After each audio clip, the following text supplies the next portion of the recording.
Los mitos y leyendas pasan de generación en generación. Algunos tienen sustento real, otros, en la medida que pasa el tiempo, van creciendo y se van convirtiendo en historias que todos traen de boca en boca.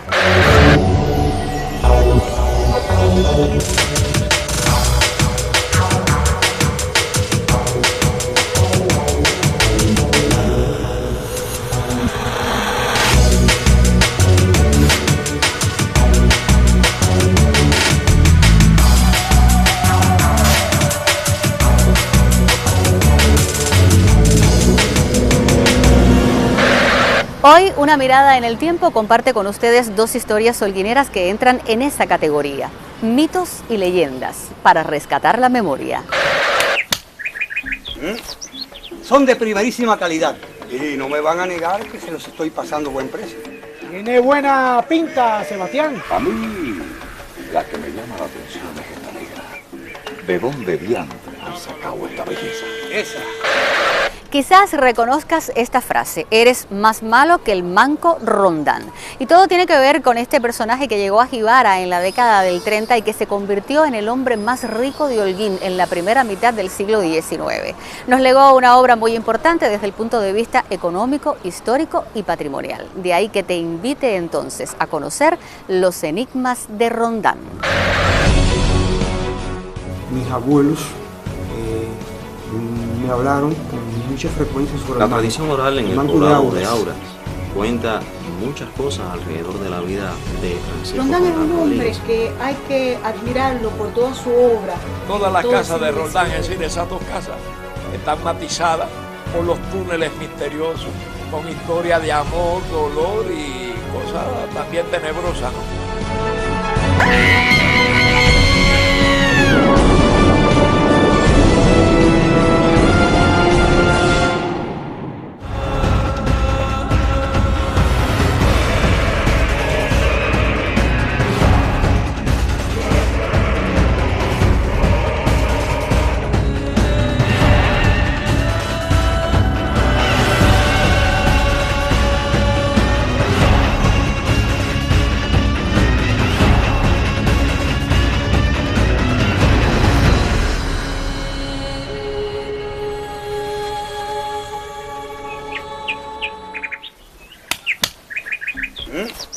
Son de primerísima calidad y no me van a negar que se los estoy pasando buen precio. Tiene buena pinta, Sebastián. A mí, la que me llama la atención es esta negra. ¿De dónde diantres han sacado esta belleza? Esa. Son otras 20 pesetas, amigo mío. Están contemplando una princesa mandinga. Buen rostro, cuerpo inigualable, dócil y una hermosa dentadura. A este malandrín de Quinta Suela no le crea ni una sola palabra. ¿Qué está diciendo ese hombre? Boludeces, señores míos. El amigo acá... ¡Amigo mi pelota, Rondán! ¡Amigo mío, ahora este machete que va a acabar contigo! ¡Maldita sea! En los hosterías, hospedaje que tenía, se hospedaban gente con el ganado que ponían unos potreros para seguir camino, quiere decir, de Chaparra, de Envuelta de Velasco, llevar ganado a otros lugares a venderlo, tenían que hacer noche allí, ¿no? Entonces dice que esa gente la asesinaban. Francisco Rondán Rodríguez, más conocido como el Manco de Auras, había nacido en Málaga el 2 de abril de 1796, arriba a la isla por el puerto de Jibara, en los primeros años de la década del 30, junto a su amigo Pedro Fábregas, a la edad de 34 años. Una vez que Rondán se asienta en estos territorios holguineros, lo vamos a encontrar con una gama de propiedades que comienza a adquirir. Es conocido que su amigo Pedro Fábregas le deja al morir una gran herencia, a 3 partes. Divide esa herencia en 3 partes ese amigo Pedro Fábregas, que se conoce que fue un gran socio comercial de él. Y este hombre, pues quizás con ese dinero que le había dejado su amigo Pedro Fábregas, comienza a ampliar su territorio económico, su territorio de propiedades. Es como vemos como Rondán ya no solamente es propietario de algunas casas y algunas haciendas que había obtenido desde Auras hacia Jibara, sino que comienza a incursionar incluso en la ciudad de Holguín. Son muchas las leyendas que circularon y que todavía circulan con respecto al manco en aquel territorio. Hay más historia tétrica de túneles que se comunicaban con la terraza, que era otra propiedad de Rondán. Entonces comunicaban de la casa de Rondán varios metros hacia la casa que llamaba La Terraza, que hoy es una tabaquería.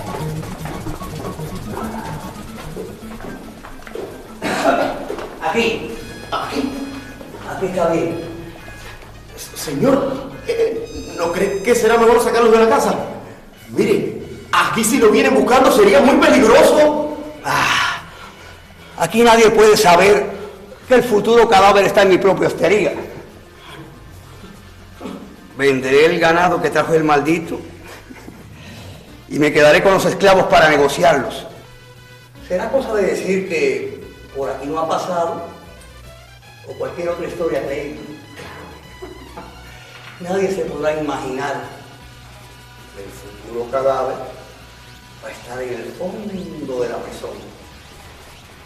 A no ser que alguien se lo diga.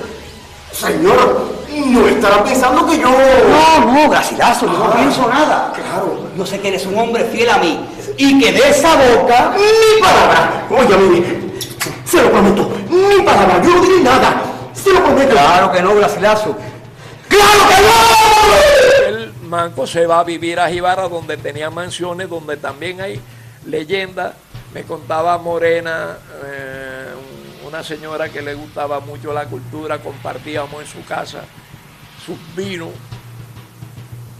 Ella me contó a mí personalmente, cuando hice un trabajo de tesoros ocultos, que en esa casa que era propiedad de Rondán, y ella estaba familiarizada, era familia también del manco, que un día se parte el arco de la puerta y una lluvia de monedas de oro la sepultó. La figura de Rondán es estudiada en toda la historiografía holguinera debido precisamente a esa obra que nos ha legado. Un hombre que no solamente se desarrolló en todo el ámbito económico, en todo el ámbito comercial de toda la primera mitad del siglo XIX holguinero. Es un hombre que nos ha dejado un legado, no solamente un legado histórico, sino también un legado patrimonial importante. Tan es así que Rondán construye una de las casas más importantes del siglo XIX holguinero, que es la actualmente conocida Periquera, y que en su momento se conoció como el Palacio Rondán. Todas esas casas están matizadas por historia de esa índole. Allí son más tétricas, en la Casa Larga. En 1839 compra un trapiche, esclavitudes, propiedades rústicas en el partido de Auras.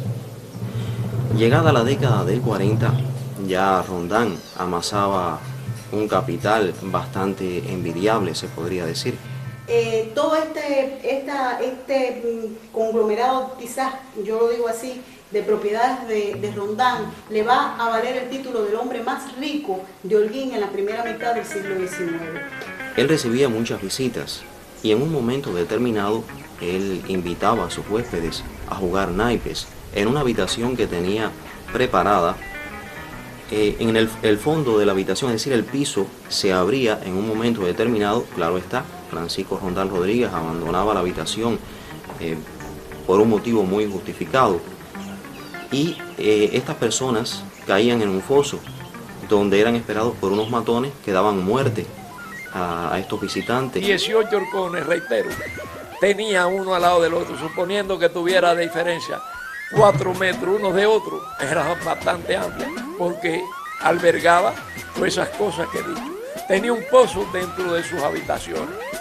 Las familias que vivieron después, que yo conversé con ellas, le ponían, por temor a los muchachos que vivían, hasta con mesas tapaban el pozo.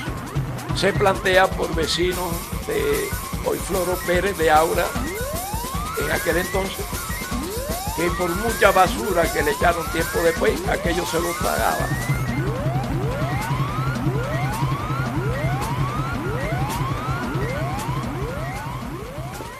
No creo que encuentre mejor lugar para pasar la noche. Máxime con importante suma de dinero y fortuna, me han dicho traen consigo. ¿Cómo? Disculpe usted, no creemos haber comentado al respecto. ¿No? No, realmente no, señor Rondán. Pero Viendo su talante, quiero confesarle algo. Es cierto, las joyas de mi queridísima esposa y el baúl que nos acompaña tienen un valor incalculable. Por eso creímos prudente pasar la noche aquí, en tan prestigioso lugar. No sé cómo se me pudo ocurrir tal indiscreción si no me habían dicho nada, ¿verdad? Bueno, no me habían dicho. No, achaco mi imprudencia a su buen talante y maneras. No hay persona de su estirpe que sea menos afortunado en dinero y en el amor de tan bella dama. Es muy galante usted, señor. Por aquí, señores míos, por aquí, les mostraré sus aposentos. Yo no creo realmente en mucho de eso que hoy constituye leyenda. Esa presentación que se hace del manco como un personaje que se valía de cualquier método para obtener dinero, no creo que sea real. En estos momentos, ya en los años 40, ya Rondán se conoce como un hombre de una posición fuerte y lo vamos a ver como un hombre, como les decía, con propiedad de una flota de cabotaje, una flota que hacía comercio en todas las que eran las islas del Caribe e incluso al occidente de la isla.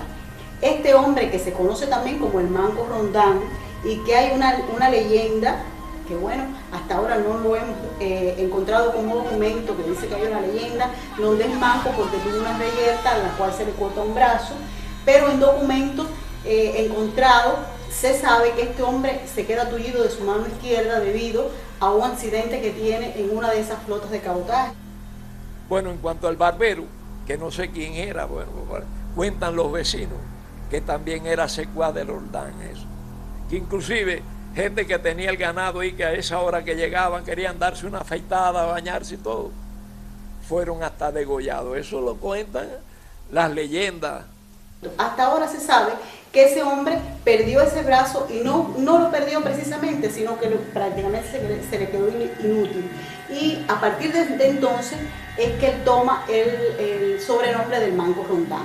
En la época en que el Manco Rondán vivió, que vivió en Auras, que tuvo allí propiedades, comercios, incluso un ingenio azucarero, el Buenavista, muy cerca del lugar. Pienso que sería muy difícil poder matar a una persona, esconderla en un sistema de túneles simplemente para saquearlo, si se tiene en cuenta que esas personas movían determinadas cantidades de dinero y se trasladaban a Jibara para hacer comercio, y eran personas que tenían familiares que posteriormente pudieran reclamar, y que eso le traería problemas con las autoridades, problemas con las leyes. Un hombre, un señor, ahora no me acuerdo el nombre, que trabajó cuando desbarataron la casa, que sirvieron el cedro que sacaron y dieron un montón de muebles. Dice que por mucho que los túneles no aparecían por ninguna parte.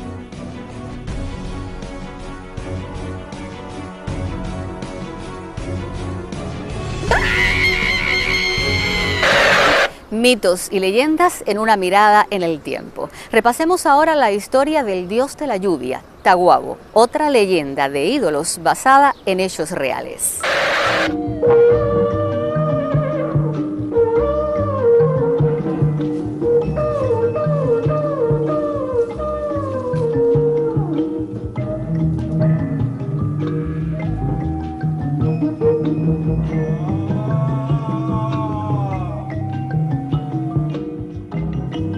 Las leyendas, convergencia entre la realidad y el mito y cántico del misterio ante lo desconocido forman parte de la historia de los pueblos.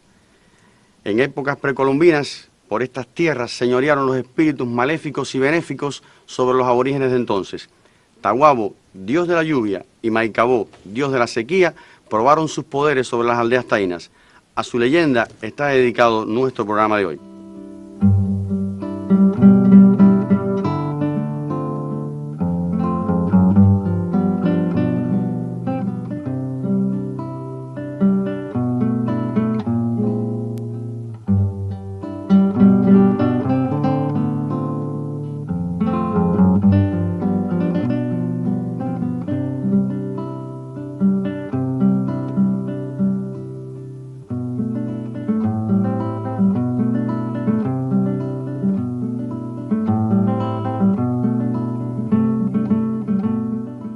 los ídolos Tahuabo, dios de la lluvia, de la fertilidad, de las aguas, y Maicabó, dios de la seca, fueron encontrados en esta cueva, el primero, el 8 de septiembre de 1928, y el segundo, un año exactamente después. Alrededor de ellos se ha tejido una leyenda que señala dos cacicazgos importantes, el de Baní y el de Virán. En el primero, el de Baní, su cacique llamado Guaycaba, que había contraído matrimonio, tuvo de matrimonio muchos años con Guaymara, esta no le pudo dar un hijo que sería el futuro cacique. Es por ello que ella se condenó a morir de hambre aquí en esta cueva, lo que también entristeció mucho a Guaycaba, el cual orientó, dirigió a que se le construyese una tumba para rendirle asiduo culto y traerle valiosas ofrendas. Podemos decir también que él constantemente visitaba el lugar y una noche de luna clara oyó una voz que creyó que fue la de Guaymara diciéndole que Ataveira, la madre eterna de lo creado, había dispuesto que debía dirigirse a el cacicazgo de Virán y casarse con la hija menor del cacique de allí llamada Vitirí, lo cual después de muchas peripecias logró casarse con gran pompa y desarrollar una vida en la cual pudiera darle un hijo fuerte, vigoroso, para que se unieran los dos cacicazgos y se hicieran más fuertes contra cualquier ataque. Nuevamente, como visitaba esta cueva, oyó otra voz temblorosa que le decía que ya Vitirí traía en sus entrañas al hijo fuerte, al futuro cacique, lo que hizo posible que se unieran esos dos cacicazgos y se hicieran más fuertes. Acto seguido le indicó que fuera al Guayacán más antiguo del mundo y allí desprendiera una parte para que el escultor taíno Cibahuatey tallara la imagen del ídolo Tahuabo y que cerca de aquel Guayacán se dirigiera a buscar una piedra negra donde se esculpiese al ídolo Maicabó. Podemos plantear también que alrededor de ellos se teje esta leyenda debido a las inclemencias del tiempo. Los taínos, pertenecientes al tronco etnolingüístico sudamericano aruaco, llegaron a Cuba provenientes de la isla de Santo Domingo y Haití desde el siglo VIII de nuestra era. Sus ceremonias religiosas consistían en el depósito de ofrendas y prácticas rogativas. Los ritos eran los areitos, el cooba, los juegos de batos. El ser supremo aborigen era el Yucaú Bagua Maucorito y su progenitora era Altavina. Dicen que surgía del mar para entregar a los hombres la maraca. Para el taíno promedio, la personificación de lo sobrenatural era el semí o ídolo, pero también contaban con un sistema mitológico por tradición oral. Las funciones religiosas y el papel de curanderos las ejercían los beíques, quienes se ponían en comunicación con los semíes, que eran el objeto fundamental de su actividad religiosa. Con la llegada de los españoles, estas creencias, como la población taína, fueron desapareciendo. Pero algo quedó en el subconsciente religioso de algunos cubanos, sobre todo en la región oriental. Principal de todo, que siempre hasta la cuna hasta el Campo Santo llevó la arqueología, fue Nando, quien hizo de su propia casa un museo, guardando por siempre el Tahuabo, el Maicabó y muchas piezas encontradas aquí en el municipio aborigen como hachas petaloides, figuras amorfas y isomorfas de barro, pequeños jurenes, una variedad inmensa de objetos arqueológicos y no solo aborigen. También él encontró muchos objetos de la colonia, como espadas, cañones, carabinas. Es decir, que ellos tuvieron una gran faena en la arqueología. Cuenta la leyenda que Cajimay o Cajímar, como también se le llama, temiendo a las huestes españolas, destructora de los semíes y asesina de la población autóctona, escondió los ídolos en esta cueva del Batey. Ahora bien, ¿qué sugieren los descubrimientos arqueológicos? ¿Cómo se han conservado hasta nuestros días? El testimonio dejado por Nando Reyes sobre el hallazgo de los ídolos y de los restos humanos sugiere, cuando evaluamos estos elementos en la perspectiva del conocimiento arqueológico que existe sobre Antillas, Ibanes y el área arqueológica que conforman ambos municipios, que esta cueva fue un sitio de usos ceremoniales y también de usos funerarios. Esto no es muy común, pues generalmente las cuevas funerarias no eran empleadas para actividades ceremoniales, es decir, allí no se adoraban ídolos. Por tanto, aquí tenemos un enigma muy interesante que la investigación arqueológica aún no ha logrado resolver. En los años 70, fines de los 70 y principios de los 80, se realizaron exploraciones arqueológicas en la cueva en las que no apareció ningún tipo de evidencia material. Por tanto, es muy posible que el contexto real en el que se efectuó el hallazgo haya sido, en parte, modificado por Nando como parte de todo el misterio que él creó en torno a estos hallazgos. Es muy significativo que no haya aparecido nada en la cueva cuando esta se exploró, pues generalmente en las cuevas donde se han realizado entierros queda alguna pequeña evidencia que uno puede encontrar. Por estos elementos y por lo que les refería inicialmente, nosotros creemos que hubo una manipulación del lugar del hallazgo que Nando utilizó a favor de crear toda una atmósfera que apoyara la leyenda y todas las ideas que él tenía sobre lo que era la cultura aborigen en esa región. Hay un detalle que es importante considerar. La cueva en sí no tiene condiciones adecuadas para la conservación de una pieza de madera como es el ídolo de Tahuabo. Generalmente los objetos de madera son encontrados en contextos anaerobios donde no hay una gran circulación de oxígeno y donde la humedad es limitada, por lo menos en el caso de las cuevas, como son aquellas que aparecen en la zona de Maicí, donde han aparecido algunos objetos de madera. La cueva donde Nando Reyes relata el hallazgo no tiene estas características. Por tanto, nos preguntamos hasta qué punto es fidedigna su historia y hasta qué punto esto no es parte de ese misterio y de ese enigma que él intentó crear con su historia.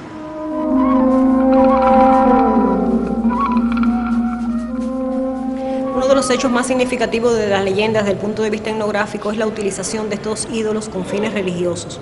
Las condiciones en que aparecen estos ídolos, en los estados de trance, estos espiritistas de la madre de Nando, y en la carencia de agua en Antilla, que estaba atravesando en esos momentos por una gran sequía, hacen que exista una gran admiración por los ídolos, porque ya cuando llega el Tahuabo a Antilla, pues sencillamente comienza a llover. Esto hizo que estos dos ídolos se mezclaran con la religión católica, ya que fueron sacados en procesión rezándose el Padre Nuestro, ¿no? O sea que se produce un sincretismo religioso muy interesante y casi es uno de los pocos casos que se da en Cuba.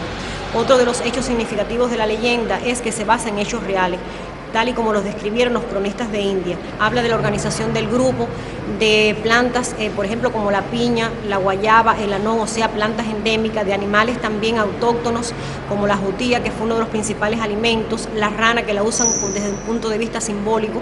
También habla de las bebidas, de la miel, de la chicha de guane, de bebidas aromáticas, o sea, cómo sencillamente refleja también la mitología de estos grupos, ¿no? Atabey, el Ser Supremo, los boitos, o sea, los espíritus, aquella organización interna que tiene el grupo, como el cacique que dirige varias tribus, también está el cacique ya propio, ¿no?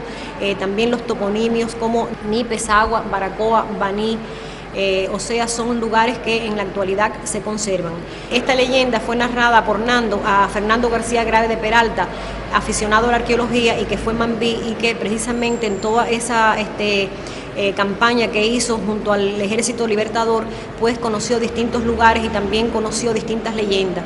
Él era un hombre culto y conoció también a los cronistas de India, y él estructura la leyenda, pero claro, cuando él estructura la leyenda, nada más ha aparecido el Tahuabo, que aparece precisamente también, que es otro de los puntos etnológicos, el Día de la Virgen de la Caridad del Cobre.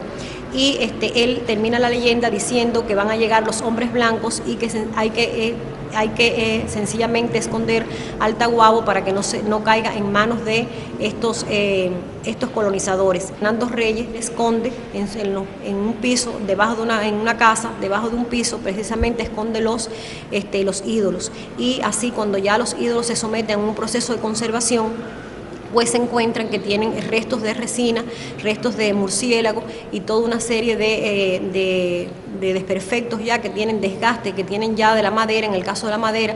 Y también él dice en la leyenda que Maicabó, que va a ser el dios de la seca, pues sencillamente va a ser de color amarillo. Precisamente Maicabó lo hacen con una piedra arenisca que es más bien grisácea, ¿no? El hombre, ante las agresiones desconocidas y los embates de la naturaleza, ha tratado siempre de conservar la memoria de su paso por la existencia en esta tierra nuestra. Taguabo, dios de la lluvia, y Maicabó, ídolo de la seca, son un ejemplo perdurable de la autenticidad y la sabiduría humana.